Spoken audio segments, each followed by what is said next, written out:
Creo 12, as part of the high-speed milling extension, we added a new Undercut Machining Toolpath. This is a 3-axis toolpath to remove material from areas not directly visible from the spindle's position.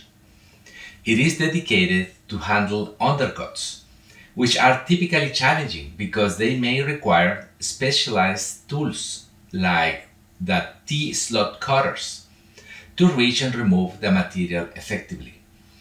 In Creo NC, now you have a dedicated machining strategy for this purpose, with automatic degouging, providing safe approach and exit when machining undercut areas. It also handles a shaft distance to avoid collisions between the tool shaft and the reference geometry.